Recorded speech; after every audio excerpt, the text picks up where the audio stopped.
Islam karena memang masih banyak masyarakat Muslim di Indonesia ini yang belum mengenal hukum waris Islam sejatinya. Sebagaimana yang telah dikemukakan dalam sebuah hadis bahwa ilmu yang akan dilupakan orang adalah mengenai waris. Padahal ilmu ini akan menghalau seseorang untuk bertikai. Jadi pengenalan hukum waris Islam ini pastinya ada sesuatu yang ingin kita perkenalkan. Pertama adalah, minta tolong di slide kedua. Slide kedua, Bu. Nah, pewarisan adalah merupakan satu subsistem kekeluargaan Islam. Sistem kekeluargaan Islam adalah bagian dari sistem hukum Islam. Sistem hukum Islam adalah bagian dari sistem Islam yang total, bulat, dan utuh yang ditetapkan Allah. Kenapa kemudian saya katakan bahwa sebuah bagian dari subsistem itu ada pewarisan Islam. Mengenal tentang waris Islam berarti berawal dari sistem keluarga Islam. Sistem keluarga Islam berawal dari perkawinan. Jadi di masyarakat kita ada dikenal namanya sistem keluarga yang menarik garis dari perempuan yang disebut dengan matrilineal. Ini dikenal di masyarakat Minangkabau atau Sumatera Barat. Atau masyarakat yang menarik garis keturunan dari laki-laki yang disebut dengan patrilineal. Ini dikenal di masyarakat Sumatera Utara. Atau yang juga dikenal dengan sistem mayorat laki-laki. Mayorat laki-laki itu adalah yang diutamakan laki-laki sulung, anak pertama. Ini dikenal di Ambon. Atau masyarakat dengan menarik garis keturunan mayorat perempuan, artinya mengutamakan anak sulung atau anak bungsu perempuan. Ini ada di masyarakat Lampung. Dan ada juga yang disebut dengan sistem kekeluargaan bilateral yang menarik dari dua sisi laki-laki dan perempuan secara proporsional. Nah, kenapa itu kemudian kita harus kenal? Karena kalau tidak mengenal dengan sistem kekeluargaan Islam, maka kita tidak akan sampai kepada sistem waris Islam itu sebenarnya seperti apa. Masyarakat, kita hidup di dalam sebuah komunitas masyarakat adat. Jadi kalau saya misalkan, saya orang Jawa, maka kecenderungannya adalah masyarakat yang menggunakan sistem bilateral. Atau di sini di antara ibu-ibu ada yang dari Padang, maka menggunakan masyarakat sistem kekeluarganya yaitu matrilineal. Atau yang dari Sumatera Utara, patrilineal. Nah, bagaimana penempatan itu antara sistem waris Islam atau sistem keluarga Islam dengan sistem keluarga adat? Maka ada sesuatu yang harus kita pahami, bahwa Islam itu adalah sesuatu yang total, bulat, dan utuh yang ditetapkan oleh Allah. Sehingga manakala kita ada pada masyarakat adat, maka harus memilah dan memilih mana yang memang itu ketentuan hukum adat yang masih bisa ditolerir oleh syariah Islam, mana yang memang kita harus secara kuat dan penuh memenuhi ketentuan Allah. Selanjutnya, di dalam di slide ketiga, mohon maaf, hukum waris Islam dikenal sebagai istilahnya ilmu faraid, ya. Kenapa disebut faraid? Fardu. Jadi Imam Hanafi membagi kategorisasi hukum itu ada 6. Fardu di atas wajib. Ya, kalau yang lain ahkamul khamsah 5 kategori hukum: haram, wajib, makruh, sunnah, mandub atau mubah. Untuk Imam Hanafi menambah satu lagi yaitu fardu. Fardu ini terkait dengan hak Allah. Jadi kita sholat 5 waktu adalah sholat fardu. Tidak menempatkan hanya sebagai sholat wajib. Kenapa? Karena hak Allah untuk menentukan itu. Jadi iyyaka na'budu wa iyyaka nasta'in. Untuk ilmu faraid disebut, untuk hukum waris Islam disebut ilmu faraid, karena ilmu faraid itu adalah terkait dengan ketentuan Allah. Nanti ibu-ibu dan tadi saya dengar ada suara bapak-bapak di sini bisa merujuk pada surat An-Nisa ayat 13 dan 14. Nah, Sehingga kedudukan dia sebagai ilmu faraid atau hukum waris Islam ini kedudukannya faraid, maka mempelajarinya hukumnya fardu kifayah. Di fardu kifayah itu adalah hak sosial. Jadi kalau satu orang sudah paham, maka yang lainnya gugur. Sama halnya dengan sholat jenazah. Sholat jenazah itu fardu kifayah, artinya satu orang menyolatkan, maka kewajiban orang lain gugur. Nah, di sini disebutkan bahwa belajarlah ilmu faraid dan ajarkanlah ilmu itu. Ilmu tersebut merupakan separuh dari ilmu-ilmu yang ada. Ilmu ini merupakan ilmu yang pertama yang dilupakan orang. Nah, kenapa? Karena begitu rumitnya. Sebenarnya tidak rumit kalau kita ada keinginan untuk paham. Nah, ini karena saya mengajar waris Islam ini udah cukup lama, dari tahun 84, maka selalu saja begitu masuk kelas saya mulai berhitung setengah tambah seperempat, setengah kurang seperempat, setengah kali seperempat, setengah bagi seperempat. Langsung mahasiswa pegang kepala. Kenapa? Karena mereka bilang, Bu, saya masuk fakultas hukum ini untuk menghindari angka. Ketemu ibu malah ketemu angka. Itulah hebatnya waris Islam. Jadi di antara kelebihan hukum Islam adalah ada ketentuan waris Islam di dalam yang tertera di dalam Al-Quran dengan hitungan matematis. Sehingga disebutkan kenapa dia separuh dari ilmu yang ada. Karena di situ ada matematika, ada hukum, ada sosiologi, ada psikologi, dan semuanya terkumpul jadi satu. Nah, inilah yang kemudian dikatakan bahwa kita wajib belajar ilmu faraid. Jadi kalau ada satu yang sudah paham, cukup. Tapi kan persoalannya kita nggak tahu apakah orang itu panjang umurnya untuk bisa memberikan solusi-solusi yang terkait dengan ilmu faraidnya. Selanjutnya, di slide selanjutnya, dari Imam Ahmad bin Hambal, ya, pelajarilah Al-Quran dan ajarlah pada Al-Quran tersebut kepada orang lain. Pelajarilah ilmu faraid dan ajarkan pula kepada orang lain. Karena saya adalah orang yang akan mati, sedangkan ilmu tersebut akan hilang. Sehingga hampir-hampir saja dua orang yang bertengkar mengenai harta pembagian waris, mereka tidak dapat menemukan orang yang dapat menjelaskan mengenai harta pembagian warisan mereka. Mereka tidak dapat menemukan orang yang dapat menjelaskan dan menyelesaikan persoalan mereka berdua tersebut. Nah, ini. Jadi saya sebagai konsultan waris, luar biasa. Kalau ada orang datang, kemudian yang dibayangkan adalah mau dapat waris, harta yang tiba-tiba atau ujuk-ujuk kalau orang Jawa bilang dapat. Nah, ini ada hirwa, ada semangat untuk mendapatkan, tetapi kalau tidak tahu ilmunya maka akan terjadi kegagalan, ya. Jadi demikian ini sudah ditentukan di dalam hadis. Selanjutnya, definisi hukum waris. Jadi Bapak Ibu dan semua peserta di webinar ini, kita harus tahu bahwa hukum waris Islam itu sudah diatur di dalam Instruksi Presiden nomor 1 tahun 1991. Jadi nanti bisa Ibu browsing, ya, yang kita singkat dengan KHI, Kompilasi Hukum Islam. Jadi hukum waris Islam sudah diadopsi sedemikian rupa oleh negara dalam sebuah produk Instruksi Presiden nomor 1 tahun 91 tentang kompilasi hukum Islam. Nah, hukum waris Islam ini berlaku sangat spesial hanya untuk orang Islam. Karena di dalam hukum kita ada dua kategori, yaitu yang namanya lex generalis, yang satu lagi dengan lex specialis. Jadi, kenapa kemudian hukum waris Islam ini diatur dalam sebuah instruksi presiden?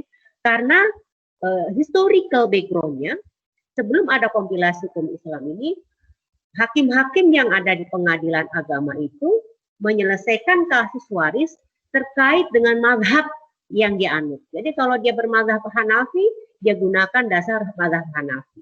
Kalau dia bermazhab Syafi'i, dia menggunakan mazhab Syafi'i. In general sama, tetapi ada case-case tertentu yang berbeda. Ini yang kemudian oleh negara diambil alih untuk membuat sebuah kompilasi agar sama semua putusan di pengadilan agama. Nah, itu yang disebut tadi dengan kompilasi hukum Islam. Di dalam instruksi tersebut, pasal 171 memberikan definisi hukum kewarisan Islam, yaitu pertama adalah pemindahan hak kepemilikan. Kemudian, juga ini yang saya jelaskan di sini hanya pointers dari pasal tersebut. Jadi hukum Islam adalah hukum yang terkait dengan pemindahan hak kepemilikan, harta peninggalan pewaris, menentukan siapa-siapa yang berhak menjadi ahli waris, dan berapa Subhanallah.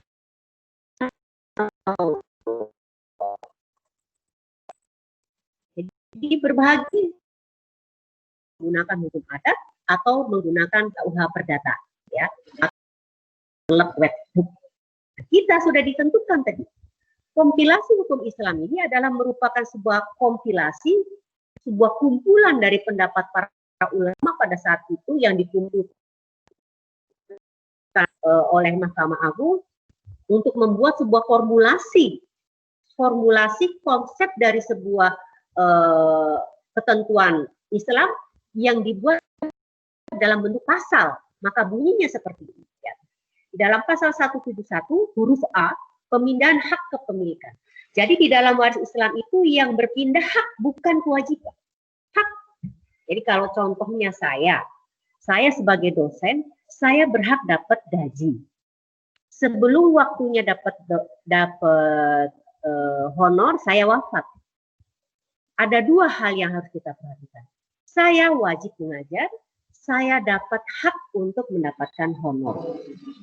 Manakala saya meninggal dunia, maka hak saya beralih kepada ahli waris saya. Tapi kewajiban mengajar saya tidak beralih kepada ahli waris saya. Ya.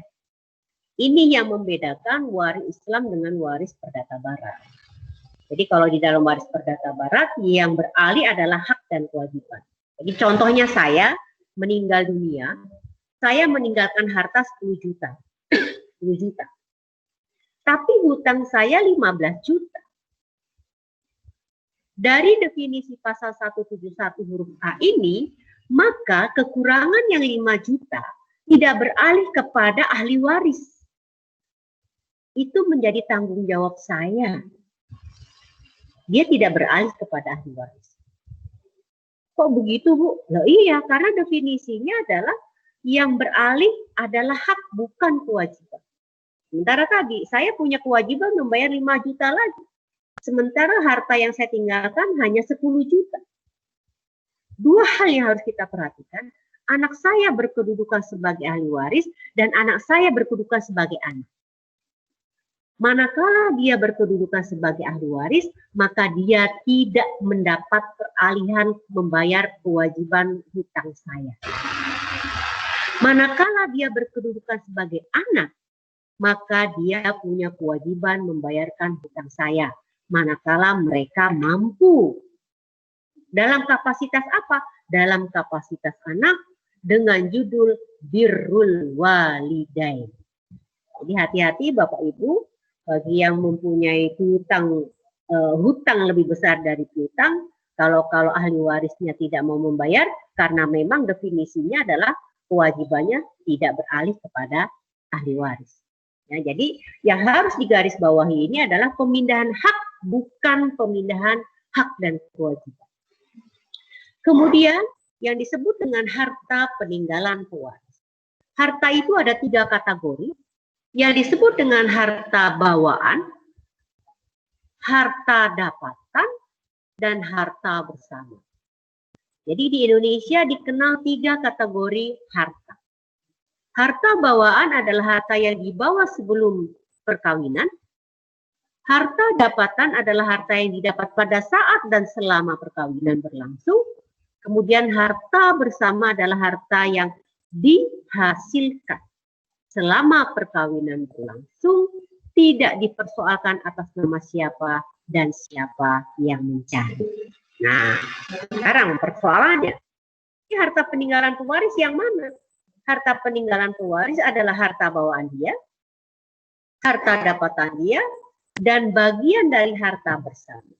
Jadi kalau harta dapatan, misalkan saya menikah, saya mendapat mahar 10 juta. Uang 10 juta itu punya saya. Selama menikah, saya dapat hadiah dari ibu saya misalkan, uang 5 juta. Berarti uang 5 juta itu punya saya. Selama menikah, saya mendapat hadiah dari suami saya, uang 10 juta. Berarti uang saya sudah terkumpul 25 juta. Itu uang saya. Kemudian saya wafat. Ternyata ada akumulasi harta bersama itu ada 20 juta. Maka 20 juta itu dibagi dua dulu. 20 juta untuk suami saya, 10 juta untuk suami saya, 10 juta lagi buat saya. Maka terjadi akumulasi harta saya yaitu 25 juta yang terdiri dari harta bawaan dan harta dapatan ditambah bagian dari harta bersama. Jadi bagi Bapak Ibu yang menikah, maka ada harta bersama tanpa kita persoalkan atas nama siapa dan siapa yang mencari. Ya. Jadi tadi saya punya harta waris sebesar 35 juta. Lah 35 juta ini menjadi harta waris, suami saya dapat lagi. Tapi dalam kapasitas sebagai ahli waris. Ya. Itu yang baru definisi harta peninggalan. Selanjutnya, item yang lain adalah menentukan siapa-siapa yang berhak menjadi ahli waris. Seseorang yang menjadi ahli waris belum tentu berhak. Belum tentu berhak. Karena ada yang disebut dengan halangan hukum. Atau belum berhak. Contoh. Saya tadi meninggal dunia, saya punya anak, saya punya saudara kandung. Saudara kandung saya ahli waris, tapi saudara kandung saya tidak berhak karena saya punya anak. Kecuali kalau saya meninggal dunia, saya tidak punya anak, maka saudara kandung saya, dia menjadi ahli waris dan dia berhak atas harta waris. Jadi harus dibedakan. Mana orang yang disebutkan yang berhak menjadi ahli waris, mana yang dia hanya menjadi ahli waris saja. Atau contoh lain, misalkan saya meninggal dunia karena dibunuh oleh salah satu saudara kandung saya, dan saya tidak punya anak. Nah, saudara kandung saya yang memang terbukti dia membunuh saya, maka dia meskipun dia ahli waris, tapi dia tidak berhak karena dia telah melakukan sebuah pembunuhan kepada saya. Ya. Jadi ada dua item yang harus kita pahami. Kemudian berapa bagiannya masing-masing. Inilah yang nanti akan kita breakdown terkait dengan bagian yang ada dan ditentukan oleh Allah. Selanjutnya di slide selanjutnya. Jadi tadi definisi pewaris. Siapa sih yang disebut pewaris? Jadi kalau kita mengenal hukum waris Islam itu saya menyebutnya triangle, segitiga. Ada orang yang meninggal punya harta, hartanya turun kepada ahli waris. Nah, orang yang meninggal ini disebut pewaris. Pewaris. Meninggal, Masya Allah, Islam itu begitu sempurnanya ya. Urusan meninggal aja dibuat dalam 3 kategori. 1, meninggal jasad, nampak jasad, normally lah. Kemudian yang kedua disebut dengan meninggal hukmi, meninggal karena penetapan hukum. Jadi misalkan orang tugas ke Libanon, tentara dia. Kemudian konon kabarnya tugasnya 2 tahun, tapi selang 2 tahun tidak ada kabar berita. Sudah dicari di berbagai lokasi, nggak ada juga kabar berita, maka keluarganya bisa mengajukan permohonan ke pengadilan agama untuk dinyatakan yang bersangkutan meninggal. Maka ini disebut dengan kematian hukmi, kematian yang berdasarkan hukum. 2. Satu lagi, ada yang namanya kematian takdiri. Kematian yang berdasarkan kesimpulan publik. Contoh, kasus Adam R yang meledak di udara. Sampai hari ini tidak ada satupun dari kita yang melihat jasad para penumpang itu. Atau pesawat MH370 dinyatakan oleh pihak yang berwenang di Malaysia bahwa manifest dari pesawat MH370 itu meninggal semua, meskipun tidak ada jasad. Sama dengan tadi kasus Adam R yang dinyatakan oleh KNKT yang ada di manifest meninggal semua. Maka pernyataan KNKT terhadap orang yang dalam pesawat itu atau penumpang yang dalam pesawat itu yang dinyatakan meninggal, maka kita sebut kematian takdiri. Kalau kematian seperti ini tidak perlu ke pengadilan agama, cukup dari keterangan pihak yang berwenang untuk itu. Ya, jadi saya ulang, kematian itu ada 3 kategori: kematian jasadi, kematian hukmi, kematian takdiri. Jadi kalau belum meninggal belum ada waris. Nah, aneh di masyarakat kita ini belum meninggal sudah mewariskan. Apakah berlaku? Belum kita tentukan dulu itu ya. Ini baru saya memberikan definisi pewaris. Jadi orang yang meninggal. Orang yang pada saat meninggalnya atau dinyatakan meninggal. Berarti di dalam pasal 171 huruf B ada 2 kategori kematian yang ditentukan oleh kompilasi, yaitu kematian jasadi dan kematian hukmi. Selanjutnya beragama Islam. Subhanallah, Indonesia ini sudah menentukan agama menjadi ketentuan hukum yang kuat. Karena agama akan menentukan hukum yang akan berlaku baginya. Jadi kalau seorang beragama Islam, pewaris beragama Islam, maka hukum yang berlaku baginya adalah hukum Islam. Kalau ada ahli waris yang tidak beragama Islam, maka dia terhalang untuk mendapat waris atau dia tidak berhak mendapatkan ahli harta waris. Nah, bagaimana menentukan agama seseorang? Menentukan agama seseorang adalah sudah ada di dalam pasal 172, yaitu dari kartu identitas. Yang kedua dari amalan. Yang ketiga dari kesaksian. Yang keempat dari kesaksian, amalan, dan pernyataan, ya.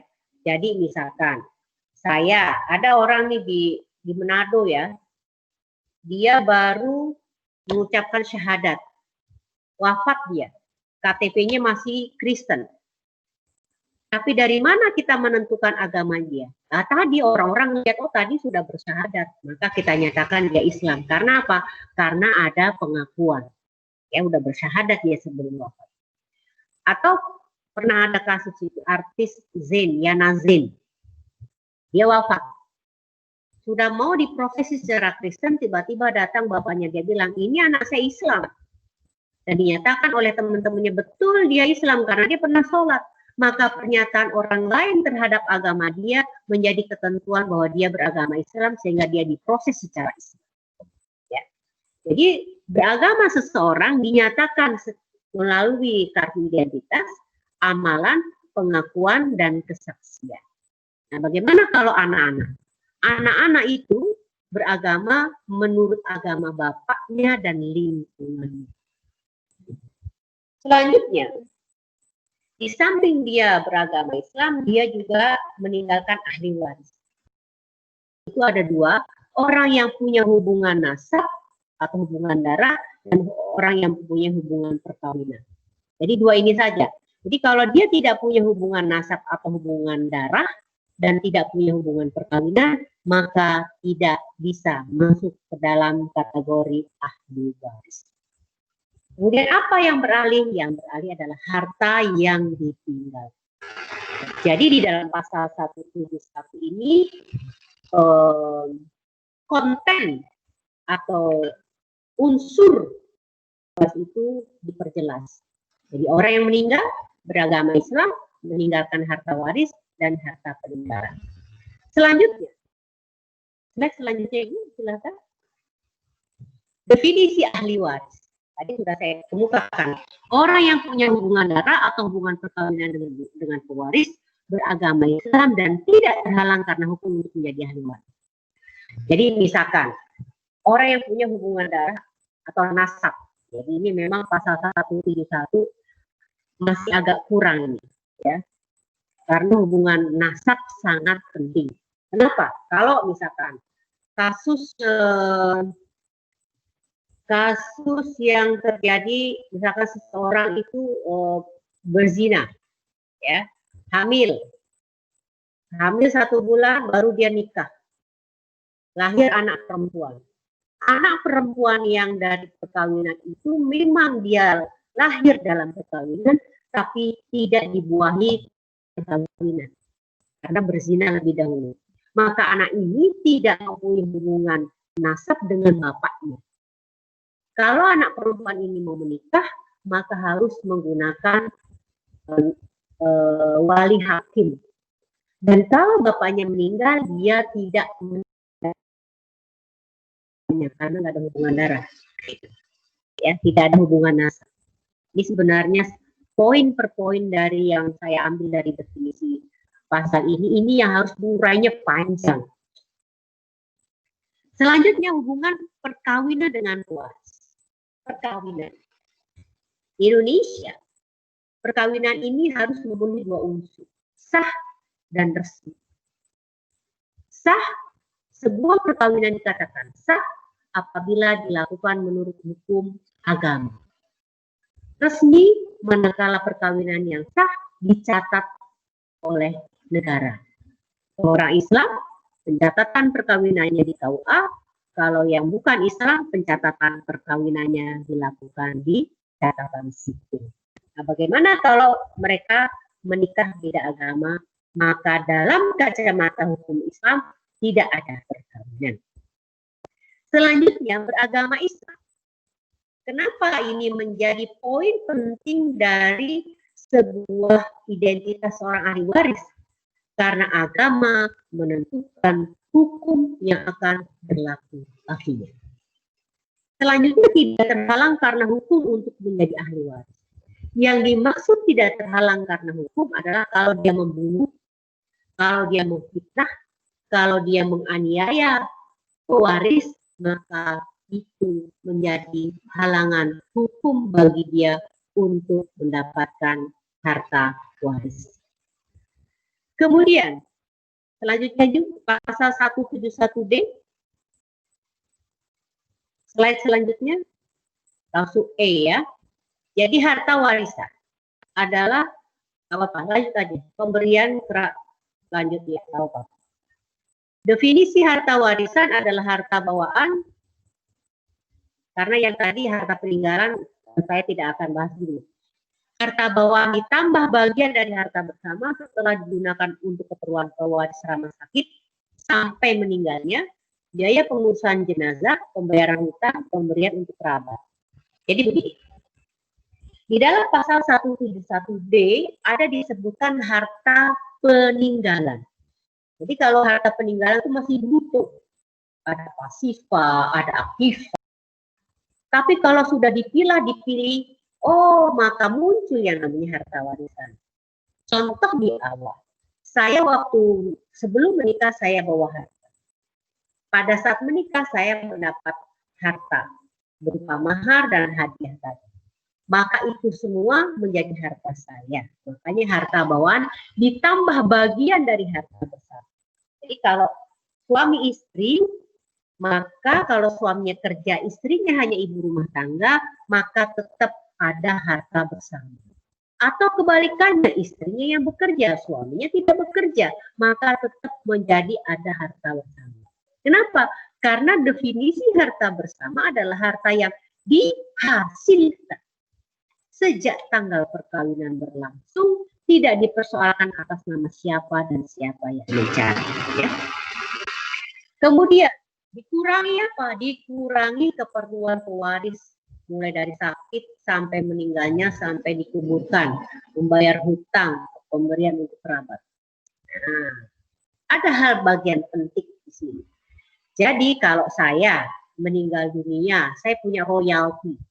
Royalti saya menjadi harta waris.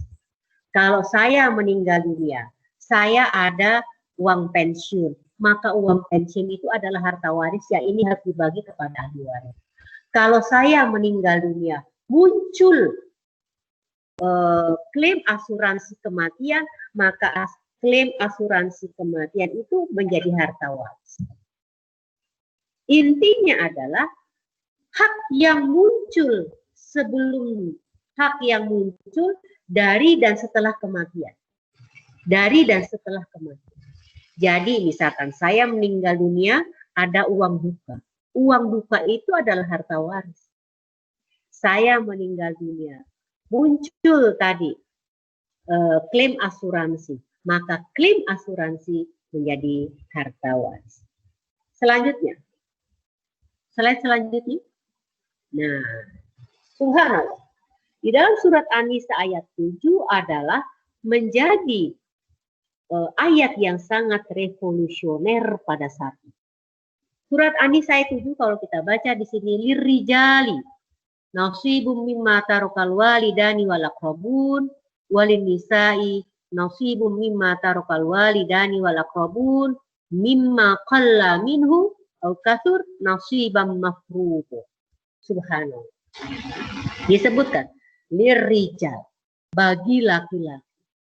Mungkin kalau zaman sekarang biasa laki-laki dapat bagian waris. Oh, tapi tidak. Ini ayat ini muncul pada saat zaman jahiliyah. Di mana laki-laki mendapat bagian waris kalau dia bisa berperang. Belum bisa berperang, belum bisa naik kuda, belum bisa memanah, dia tidak punya hak untuk mendapat waris. Nasib. Ini kalau di dalam dunia perbankan ada nasabah ya. Nasabah itu orang yang gantungi nasib. Orang yang menggantungkan bagian dari kehidupan dia. Jadi disebutkan lirrijal, bagi laki-laki. Jadi mau laki-laki kecil, mau laki-laki besar, mau dia bisa berperang, mau tidak berperang, pokoknya dia dapat waris. Mimma tarakal walidani wal aqrabun. Ada hak bagian dari harta peninggalan ibu bapaknya. Walin nisa, demikian juga dengan perempuan. Baik dia sebagai anak maupun sebagai kerabat, dia dapat bagian waris dari orang tua dan kerabatnya. Mimma qalla minhu au katsur nasibam mafruḍ. Baik sedikit atau banyak bagian yang telah ditentukan. Makanya disebut mafruḍ, fardu. Ya.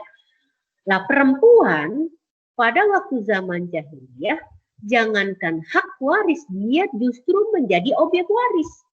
Jadi kalau ada seorang laki-laki meninggal dunia, dia punya istri banyak, maka para istrinya ini menjadi barang waris, diwariskan kepada anak-anaknya.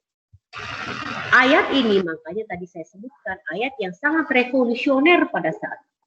Karena perempuan mendapatkan bagian waris. Sementara pada waktu zaman jahiliyah, perempuan jangankan hak waris, hak hidup pun dia tidak ada.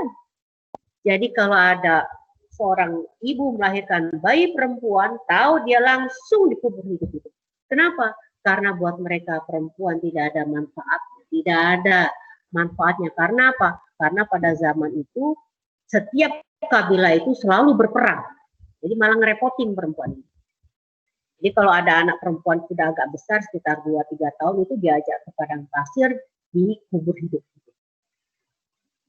Subhanallah. Surat An-Nisa ayat 7 ini nanti kalau Ibu silakan nanti browsing ya, kaitkan dengan hadis yang menyatakan bayi lahir mengeak mendapat waris.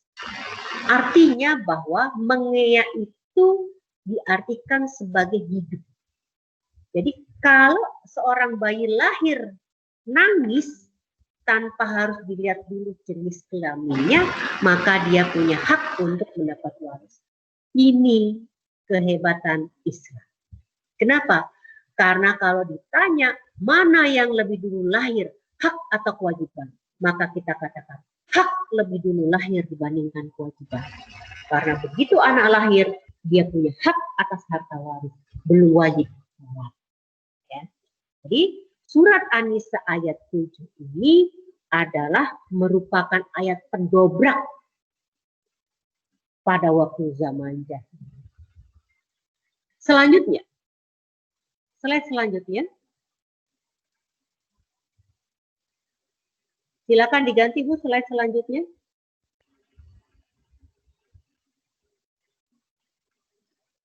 Ya. Jadi disebutkan di sini yusikumullah fi auladikum lidzakari mithlu hadzil unthayain. Fa in kunna nisaan fawqa ithnataini falahunna thulutsa ma tarak wa in kanat wahidah falahan nisf wa li abawayhi likulli wahidin minhum as-sudus mimma taraka in kana lahu walad. Fa in lam yakul lahu walad wa warithahu abawahu falimithlihi sulus fa in kana lahu ikhwah fali ummi sudus min ba'di wasiyatin yusi biha udain abaukum wa abnaukum la tadruna ayyuhum aqrabu lakum naf'a faridatan minallah innallaha kana aliman hakim. Subhanallah. Allah sangat memperhatikan kita. Kenapa? Karena Allah di dalam surat An-Nisa ayat 11 ini mengawali ketentuan waris dengan kalimat yusikumullah, Allah wasiat. Kenapa Allah menggunakan kalimat yang pertama adalah yusikumullah?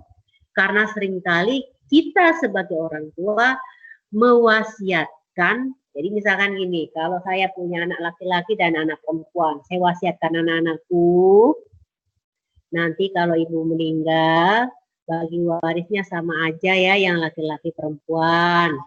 Jangan berantem. Kayak gitu tuh.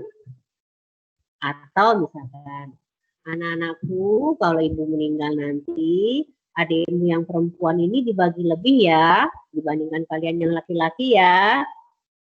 Atau misalkan, kalau ibu meninggal, ini pokoknya perhiasan buat yang perempuan. Kalau rumah buat laki-laki. Apakah bisa berlaku itu? Tidak. Wasiat yang Allah tentukan itu harus didahulukan dibandingkan wasiat orang. Nah, seperti apa wasiat? Kita belum sampai bahasan seperti itu ya. Saya baru menggarisbawahi mengenai kalimat yang Allah gunakan di dalam surat An-Nisa ayat 11 ini dengan kata yusikumullah. Jadi kalau ada wasiat orang tua yang bertentangan dengan hukum Allah, maka harus kita anulir. Tapi kan itu wasiat orang tua beda ya. Jadi kalau wasiat orang tua yang lain boleh, kalau wasiat untuk bagi pusaka atau bagi waris tak boleh.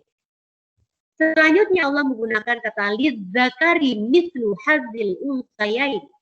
Bagian laki-laki sama dengan bagian dua orang anak perempuan. Subhanallah. Dalam kosakata bahasa Arab, zakar. Zakar itu artinya jantan. Jadi kata zakar ini bisa ditujukan untuk manusia, bisa ditujukan untuk binatang, bisa ditujukan untuk hewan, bisa tumbuh-tumbuhan. Jadi ada binatang atau hewan dan tumbuh-tumbuhan. Pokoknya kalau jenisnya jantan maka disebut zakar. Kemudian Allah juga menyebutkan kata unsa, artinya betina. Bukan nisa, bukan mar'ah. Yang tadi juga zakar, bukan rojul, bukan. Tapi zakar. Kenapa? Karena di dunia ini dua jenis kelamin itu ada. Jadi kalau jenis kelamin ini pasti ada kelebihan dan kekurangannya. Sama dua-dua. Kemudian seringkali kita manusia orang Islam sekalipun menyatakan bahwa ini surat An-Nisa ayat 11 merupakan bentuk diskriminasi Allah terhadap perempuan dan laki-laki.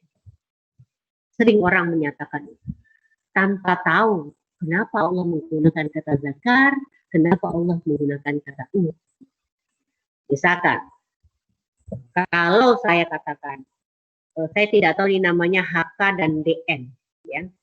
Atau kalau acara seperti ini komunikasi dua arah akan lebih hidup. Jadi Bapak Ibu tidak hanya mendengarkan dari saya, takutnya nanti boring ya.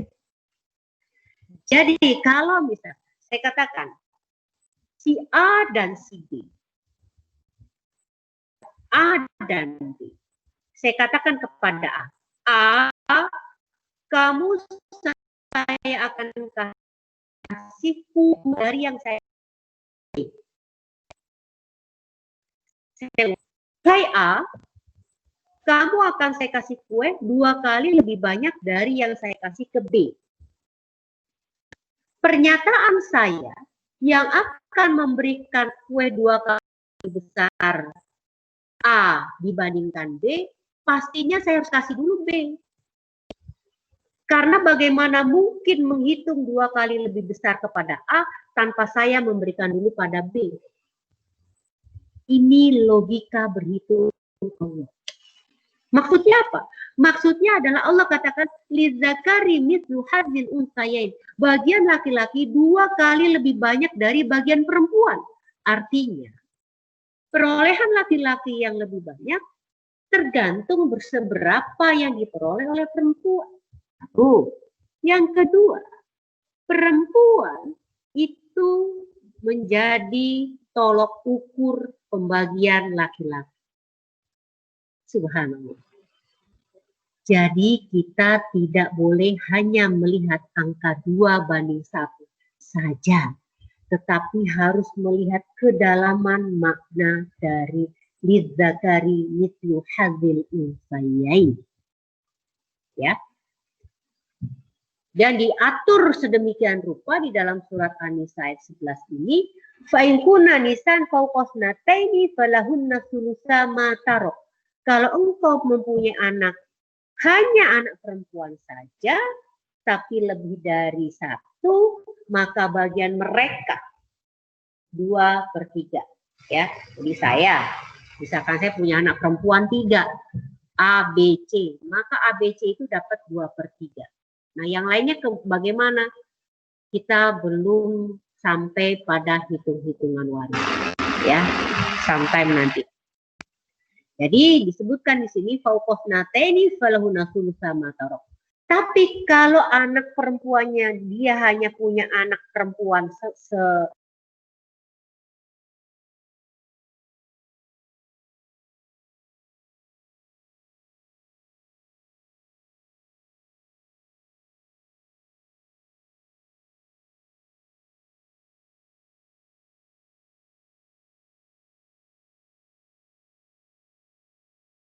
Halo. Ya, mohon menunggu ya. Ini sepertinya sinyal dari Bu Ustazahnya.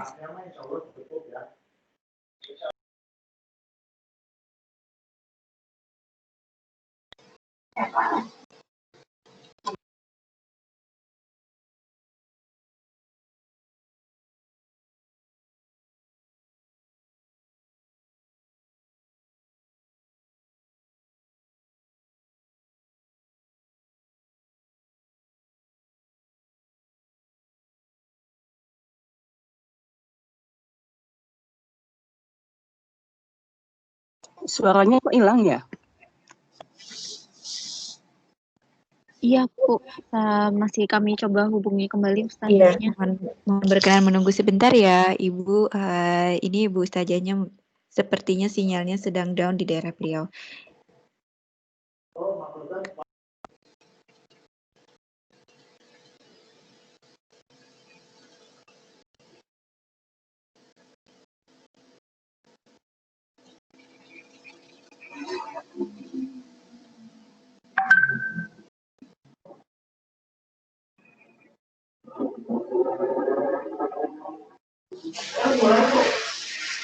Dari tadi sih.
Ya baik, Bu Ustazah sudah bergabung kembali bersama kita bersama.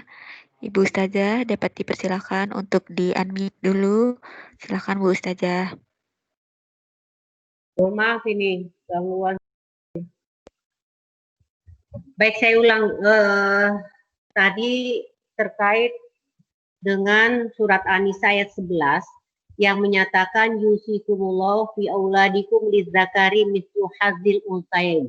Jadi bagian laki-laki 2 kali lebih besar dari perempuan, sehingga kita harus memahami bahwa bagian laki-laki yang 2 kali lebih besar dari perempuan, justru bagian perempuan menjadi dasar perolehan bagi anak laki-laki. Demikian juga seterusnya kalau punya anak perempuan lebih dari 1, maka bagian mereka 2/3. Kalau anaknya hanya 1 saja, anak perempuan, maka dia mendapat bagian 1/2. Kalau saya meninggal dunia misalkan, saya punya ibu bapak, maka ibu saya dapat 1/6, bapak saya 1/6. Ya. Kemudian kalau saya meninggal dunia, saya nggak punya anak, tapi saya punya ibu dan bapak, tapi nggak punya saudara, maka ibu saya dapat 1/3, bapak saya dapat sisa. Yang lainnya adalah saudara saya, bukan di dalam surat An-Nisa ayat 11 ini. Apa yang kita bisa ambil makna dari ayat 11 ini? Yang pertama adalah Allah telah menentukan bagian anak bersama-sama bagian orang tua. Nah, ini penting nih. Kenapa? Karena di masyarakat kita, kalau misalkan saya meninggal dunia, orang tua nggak dapat. Karena si suami bilang, loh uang-uang saya yang kerja, masa ibu mertua saya dapat, gitu kan? Jadi seringkali orang tua dari yang meninggal nggak dapat, padahal dia harus dapat. Dasarnya adalah surat An-Nisa ayat 11. Sehingga Allah katakan di sini, orang tuamu dan anak-anakmu, kamu tidak mengetahui siapa di antara mereka yang lebih dekat, banyak manfaatnya bagimu. Tahu kita. Ini adalah ketetapan dari Allah. Sesungguhnya Allah Maha mengetahui lagi Maha bijaksana. Jadi yang sering kali kita tidak laksanakan adalah pembagian harta waris untuk orang tua, manakala saya sebagai anak, saya punya suami, seringkali orang tua dari yang meninggal itu nggak dapat. Kemudian disebutkan di sini, sesungguhnya Allah mengetahui lagi Maha bijaksana. Kenapa? Karena seringkali orang sebagai orang tua membagi waris untuk anak laki-laki dengan anak perempuan sama. Kata Allah, oh Allah justru yang lebih mengetahui lagi Maha bijaksana. Jadi intinya surat An-Nisa ayat 11 ini adalah ketentuan pembagian waris untuk anak dan orang tua dalam satu. Selanjutnya ayat 12. Slide selanjutnya, Bu.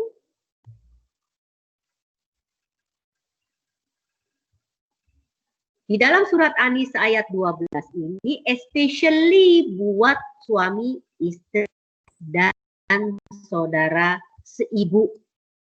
Gak ada lagi di sini diatur untuk anak dan orang tua. Jadi anak dan orang tua sudah cukup tadi di dalam surat An-Nisa ayat 11. Jadi di dalam surat An-Nisa ayat 12 disebutkan walakum nisfu ma taraka azwajukum illam yakul lahunna walad. Fa in kana lahunna walad falakum rubu' mimma tarakna min ba'di wasiyatin yusa biha aw dain. Walahunna rubu' mimma taraktum illam yakul lakum walad. Fa in kana lakum waladun falahunna sumun mimma taraktum min ba'di wasiyatin tusuna biha aw dain. Wa in kana rajulun yurathu kalalah aw imra'atun walahu akhun aw ukhtun walikulli wahidin minhum as-sudus fa in kanu aktsar min dzalik fa syuraka'u fis sulus min ba'di wasiyatin yusa biha aw dain ghairu mudarrin wasiyatan minallah wallahu alimun halim. Nah, tadi sudah saya sebutkan di awal bahwa surat An-Nisa ayat 12 ini spesial untuk perolehan duda dan janda. Jadi duda janda terkait dengan kematian pasangan hidupnya.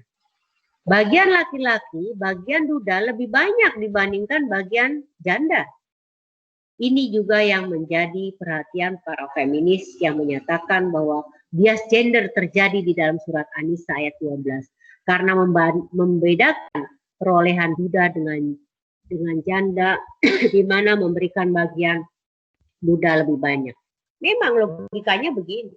Seorang duda yang mau menikah lagi pastinya dia membayar mahar. Sementara bagi seorang janda yang mau menikah lagi mendapat mahar. Jadi ada pembebanan dari harta waris. Karena memang pada hakikatnya waris terkait dengan nafkah.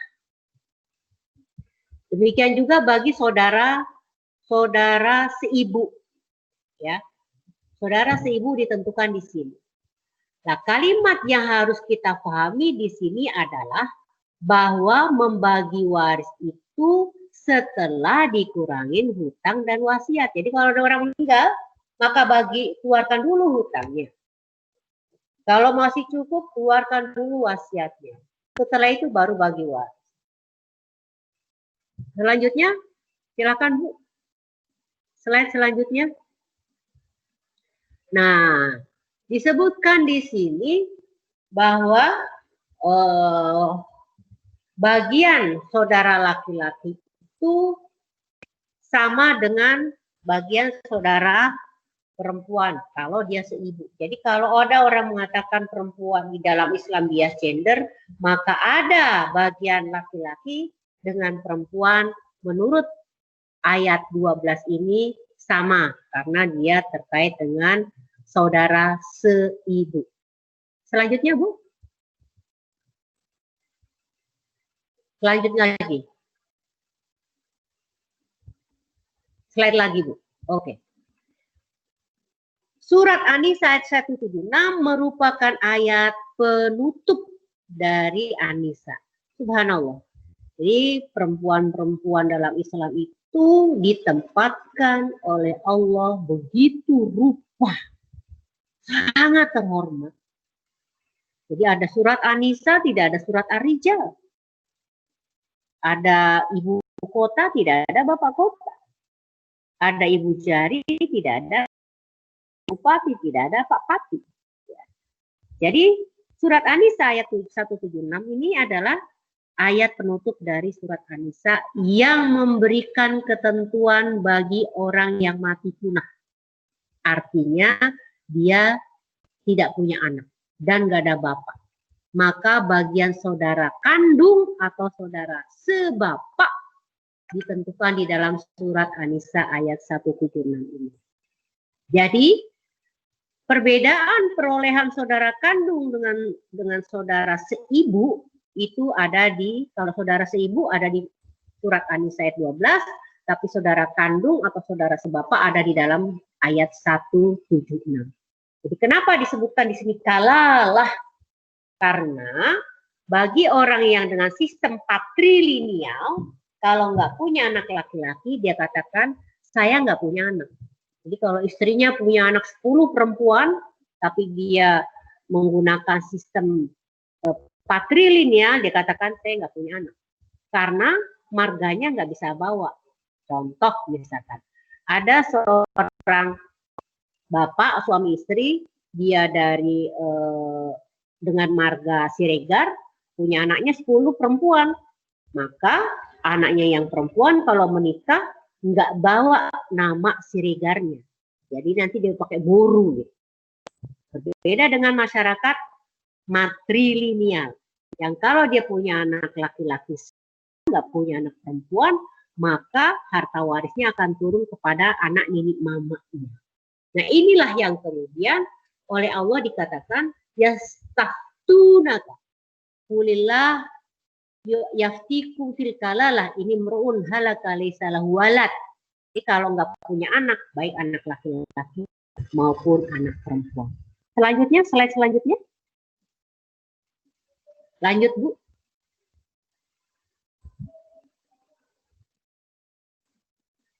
Ya, di dalam hal ini maka Allah katakan Allah menerangkan hukum ini kepadamu supaya kamu tidak sesat dan Allah Maha mengetahui segala sesuatu. Jadi Allah sudah kasih rambu-rambu kepada kita bagaimana pembagian waris secara detail. Tetapi persoalannya kita nggak mau menyelesaikan itu secara ketentuan dari Allah. Mungkin ini yang bisa saya sampaikan untuk sementara agar terjadi diskusi lebih luas lagi. Monggo silakan Ibu moderator. Ya, baik Ibu Ustazah Arofah, terima kasih atas pemaparannya yang luar biasa sekali menambah ilmu kita di hari ini. Baik, selanjutnya kami akan mempersilahkan 2 orang penanya. Jadi nanti mungkin kami akan buka 2 termin ya. Termin pertama 2 orang penanya dulu.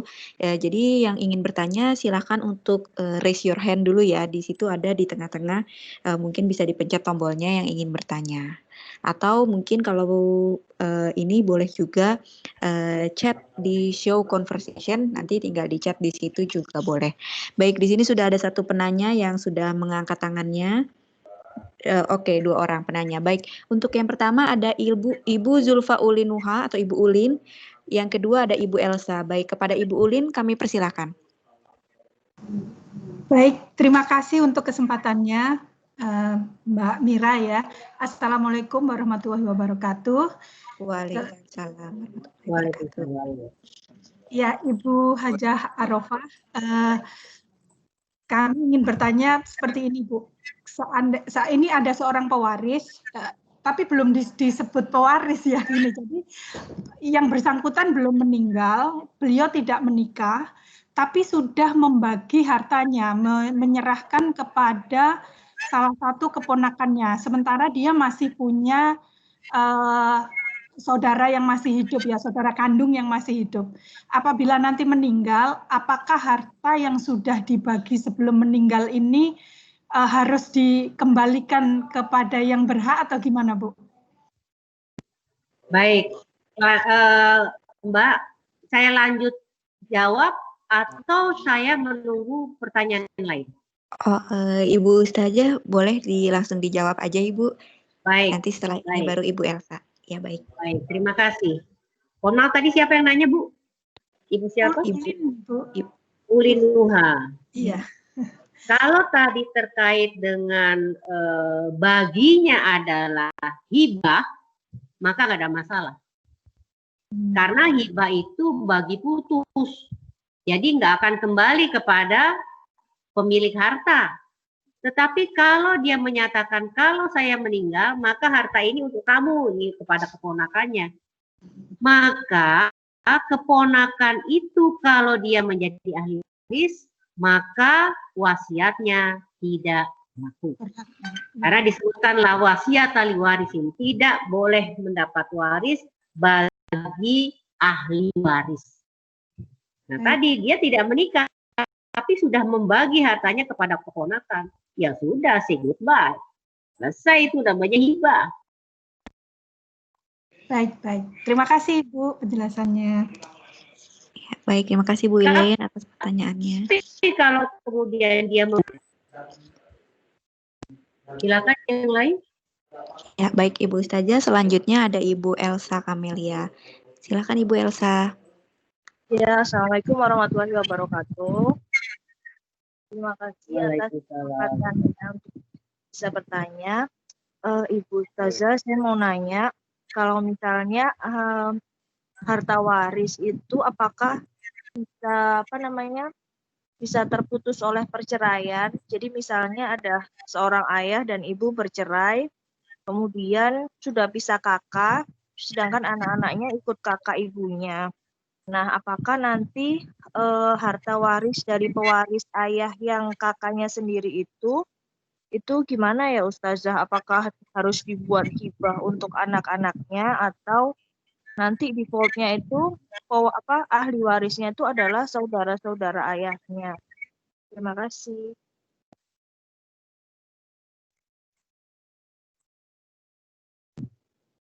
Kalau sudah cerai, misalkan suami istri, ya, suami istri cerai nih, A dan B, suami istri cerai.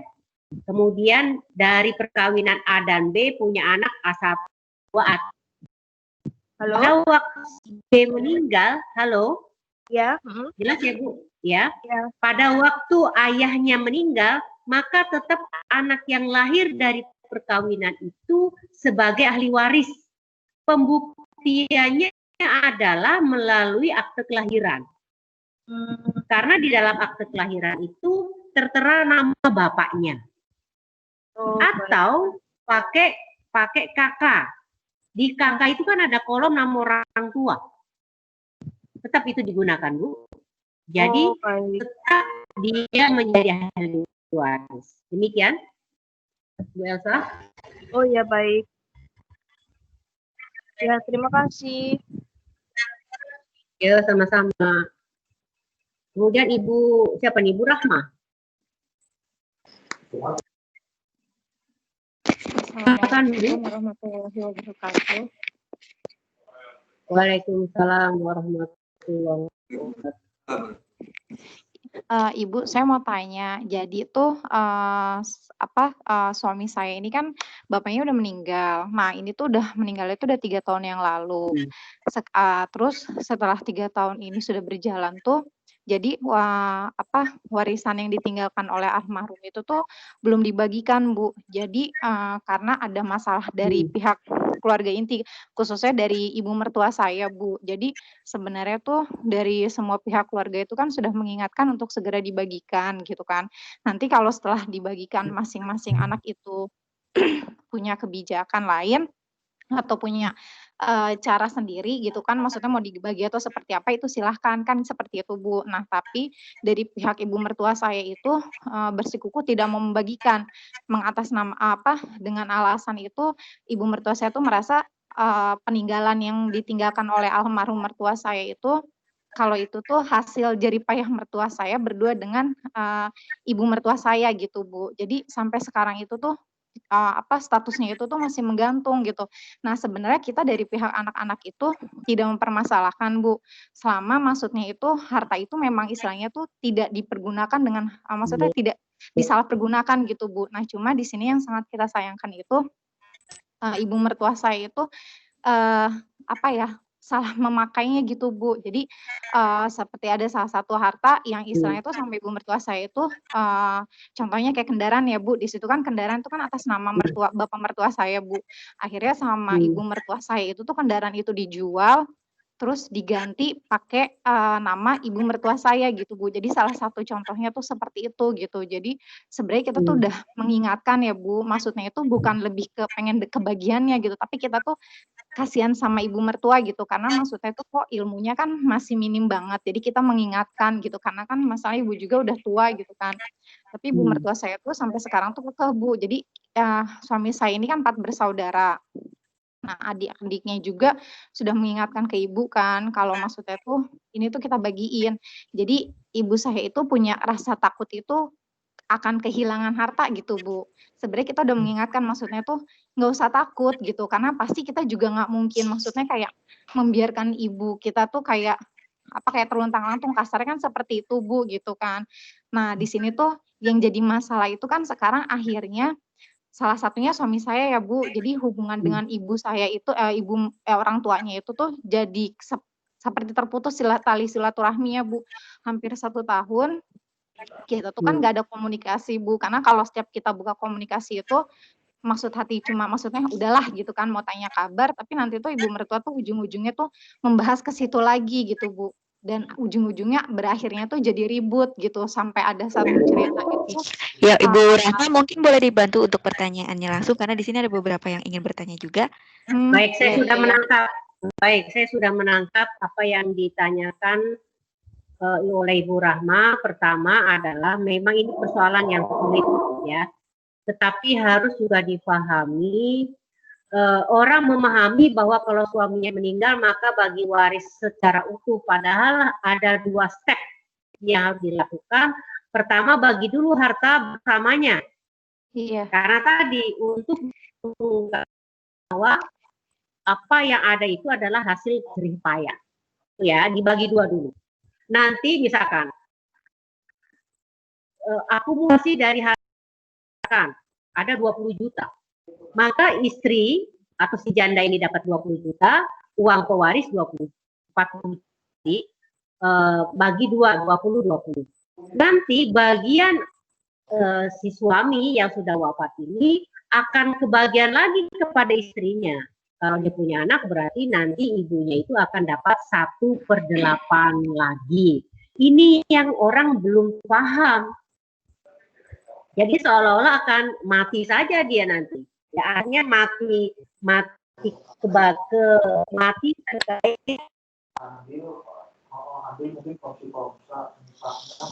ini harus uang nafkah kepada ibu. Suami Bu Rahma ini punya kewajiban menafkahi ibunya. Jadi anggap saja sekarang ini uang yang dikuasai oleh ibu mertua adalah bagian dari kewajiban nafkah suami ibu kepada ibunya. Maka kalau seperti itu dipahami, udah enteng aja, biarin aja nggak apa-apa, gitu, ya. Jadi memang ini perlu kehati-hatian karena kalau orang sudah bingung maka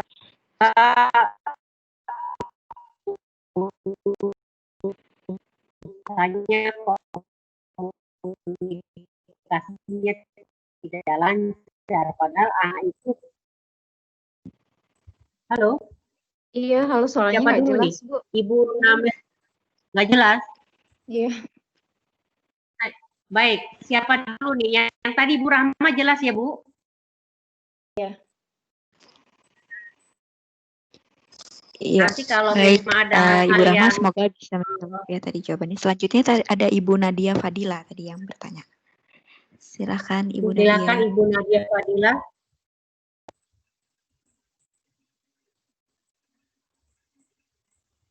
Silakan Ibu Nadia. Ibu Nadia boleh dibantu di unmute dulu mungkin? Iya. Bu Ustazah mohon izin kita tunggu dulu ya Ibu Nadianya, nanti kita lanjutkan ke Ibu Tri Amarnita. Ya, silakan Ibu Tri Amarnita. Assalamualaikum warahmatullahi wabarakatuh. Ustazah Arofah izin bertanya. Jadi begini, ayah saya ini memiliki 7 anak. Dan saat ini ayahnya sudah meninggal. Dari ke-7 anak itu untuk anak nomor 1 sampai 4 sudah mendapatkan harta warisan bagiannya. Nah, anak yang ke 5, 6, 7 ini karena masih kecil-kecil, jadi kita diberikan sebidang tanah, contohnya misalkan 900 meter persegi, dibagi 3, jadi masing-masing anak ke 5, 6, 7 ini 300 meter. Tapi karena waktu itu kita masih kecil, masih TK, jadi kita tidak mengerti, jadi ketiga tanah yang 300 meteran ini diatasnamakan kakak-kakak kita. Begitu ayah sudah meninggal, jalannya waktu kita sudah besar, ternyata yang untuk anak ke 5, 6, 7 ini, yang untuk anak ke 5 itu oleh kakak yang pegang surat tanahnya itu dijual sebagian 100 meter persegi. Nah, kemudian yang kakak ke-6 karena berjalannya waktu pernah suaminya sakit juga menjual 100 meter persegi. Nah, berjalannya waktu di kemudian hari ketiga tanah ini akan diatasnamakan kita masing-masing. Nah, untuk kelanjutannya tuh alangkah baiknya sisa-sisa tanah tadi kita gabungkan kembali dibagi 3, atau memang sudah yang dari awal memang sebelum ayah kami meninggal itu sudah mewariskan seperti itu apa adanya yang 300 tadi, atau baiknya bagaimana? Begitu Ustazah. Baik, ini memang persoalannya agak sedikit rumit karena dengan tanah yang menurut saya pas pertanyaannya kapan menjual itu anak nomor 6, 7, 8 ya. Apakah 5, 6, itu pada waktu menjual masih 5, 6, 7, apakah masih kecil atau memang sengaja dianulir untuk tidak ikut tanda tangan? Ya karena masih kecil Saya jadi tidak tahu itu ya. Iya. Memang kalau begitu apa yang ada sekarang dihitung aja bagi 3 aja, yang lainnya tidak perlu mendapatkan lagi. Toh sebenarnya mereka sudah dapat hak, bahkan memakan hak yang sudah ada. Kalau itu sudah diikhlaskan, ya sudah anggap aja sodako. Karena toh kalau kita minta lagi juga kan nggak jadi utuh. Itu aja Bu, dibikin enteng aja. Iya, Ya Ustazah. karena yang namanya rezeki itu nggak hanya dari situ kan ya. Betul. Baik. Baik, terima Demikian kasih Ibu Ustazah. Sri Amarita. Baik. Selanjutnya Baik. Ibu Nadia Fadula Suryana tadi yang mau tanya, atau Ibu Ya. Names Wandari. Ya, silakan Ibu Nadia. Ibu Nadia. Ya, panggilan ketiga Ibu Nadia. Kalau belum unmute, kami lanjutkan ke Ibu Nadia. Assalamualaikum. Oh ya, baik. Ibu Nadia, silakan. Assalamualaikum. Ya, gini, Ustazah. Ini keluarga saya, kakek. Saya masih ada kakek. Kakek saya punya 2 anak. Ayah saya sudah meninggal dan adiknya masih ada. Tapi adiknya, om saya berarti ya. Tapi om saya ini keberadaannya itu nggak diketahui di mana gitu. Nah kemarin itu kakek saya mulai mengkhawatirkan gitu.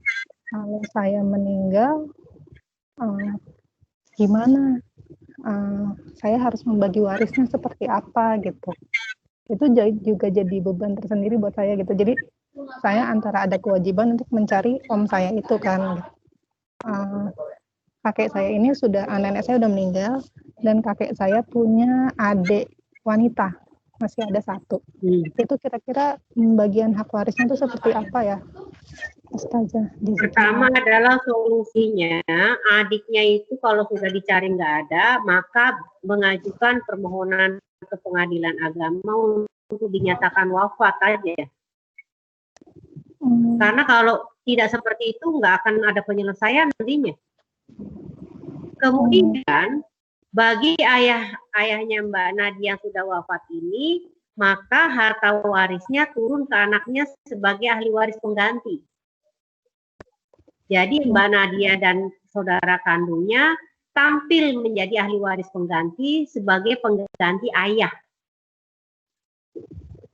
Nah tadi saudara kandung dari kakek itu yang seorang wanita, dia tidak mendapat bagian waris meskipun dia ahli waris, tapi tidak berhak karena ada ahli waris pengganti. Dalam hal ini adalah anak-anak dari ayahnya Mbak Nadia. Kecuali kalau mau diberikan berupa hibah saja, boleh. Gitu. Kalau misalnya saya mencari om saya dan saya ketemu gitu, Ustazah, itu gimana, Ustazah? Ya dia dapat bagian. Kenapa? Tapi kakek masih ada kan? Kakeknya. Iya. Nah. Berarti ya dia nanti kalau kakeknya wafat dia sebagai ahli waris, tapi dia tidak menjadi ahli waris bagi ayahnya Mbak Nadia karena ayahnya Mbak Nadia kan punya anak. Jadi pembagiannya itu karena anaknya dua-duanya laki-laki, seperti pembagian biasa gitu, Ustazah? Iya. Jadi karena anaknya dua laki-laki, misalkan ada hartanya 10 juta, berarti 5 juta, ya kan? Bukan berarti karena ayah saya sudah meninggal, jadi seluruh harta kakek saya jatuh ke om saya gitu? Enggak. Mbak Nadia, saudara kandung Mbak Nadia, menjadi ahli waris pengganti dari ayah. Karena pada hakikatnya ayah adalah ahli waris utama. Gitu, karena sudah wafat lebih dulu, maka tampil menjadi ahli waris pengganti. Bagi para jamaah, monggo silakan kalau mau WA-an, konsultasi, boleh nanti melalui nomor HP, nomor WA yang ada di slide. Sudah cukup jelas, Ustaz. Terima kasih banyak ya, Ustazah. Ya, sama-sama. Baik Ibu Nadia, terima kasih. Bu Ustazah, selanjutnya 1 orang penanya lagi barangkali ya Bu ya. Ini Names Wandari. Ya, Ibu Names, silahkan. Ya, Assalamualaikum warahmatullahi wabarakatuh. Terima kasih kesempatannya. Ya, yang ingin saya tanyakan tadi kalau mungkin ada salah-salah dengar ya ini. Harta waris yang didapatkan itu setelah dikurangi hutang dan wasiat baru diperhitungkan. Misalkan wasiatnya itu berbunyi menghabiskan harta tanpa menyisakan sedikit pun, misalnya 4, tapi karena si orang tua mempercayakan pada satu anak saja, akhirnya di wasiatnya dibunyikan kalau harta semuanya saya berikan kepada anak pertama saya gitu, seperti itu. Apakah bagaimana hukumnya kepada si yang orang tua yang sudah tidak ada gitu, di mana anak-anak yang lain ada sedikit rasa tidak ikhlas dari situ. Yang pertama itu yang ingin saya tanyakan. Yang kedua, si wasiat itu gimana caranya supaya bisa berkekuatan hukum? Apakah harus dinotarilkan atau cukup dengan tulisan tangan orang tua seperti biasa saja? Itu aja. Baik. Itu Bu Ustaz. Ya. Baik. Jadi tadi kalau harta hanya dikuasai oleh satu anak saja, dasarnya adalah wasiat, maka batal demi hukum. Kenapa? Karena ada larangan la wasiyata liwarisin. Tidak boleh menerima wasiat bagi ahli waris. Jadi tadi batal demi hukum, nggak bisa berlaku. Maka kalau seperti ini bisa digugat, Mbak. Tapi kalau masih bisa bicara secara baik-baik, maka itu akan lebih baik hasilnya. Nah tadi kalau wasiat itu supaya punya kekuatan hukum, maka bisa saja hanya pernyataan kehendak seseorang, ada saksinya, kemudian pada waktu bagi, itu melalui pengadilan juga bisa. Karena ada kekuatan hukumnya dua, pakai akte notaril atau melalui pengadilan agama. Demikian. Oh iya, oke. Ya, terima kasih jawabannya Bu Ustazah. Ya. Baik. Terima kasih Mbak Names. Baik Ibu Ustazah, pertanyaannya sudah ditanyakan oleh beberapa ya. Nah selanjutnya kita akan tutup Ibu Ustazah. Jadi dan juga ada beberapa teman-teman tadi yang ingin bertanya pun nanti bisa, boleh ya Bu Ustazah berkenan untuk dapat berkonsultasi dengan Ibu Ustazah ya Bu. Ya baik. Nah rekan-rekan muslimah, nanti kami juga akan mengirimkan materi ini jika nanti rekan-rekan ada yang membutuhkan dapat menghubungi CP dari Khairunisa ya dengan saya sendiri, Mira Aji atau Micil. Nanti rekan-rekan bisa bertanya ke saya, nanti akan saya berikan untuk materinya. Baik, alhamdulillah kita sudah selesai melaksanakan kajian hari ini dan mudah-mudahan nanti kita akan berjumpa lagi di lain kesempatan dengan Ibu Ustazah Arofah Windiani. Kami dari Khairunisa mengucapkan terima kasih banyak Ibu Ustazah atas ilmu yang diberikan pada hari ini. Dan semoga ilmu ini menjadi ilmu yang bermanfaat untuk kita semuanya. Amin. Baik, kita tutup dengan doa kafaratul majelis. Subhanallahumma wa bihamdika asyhadu alla ilaha illa anta astaghfiruka wa atubu ilaik. Baik, kami dari Khairunisa pamit undur diri. Kami mohon maaf apabila ada hal-hal yang kurang berkenan. Terima kasih. Wabillahi taufiq wal hidayah. Wassalamualaikum warahmatullahi wabarakatuh.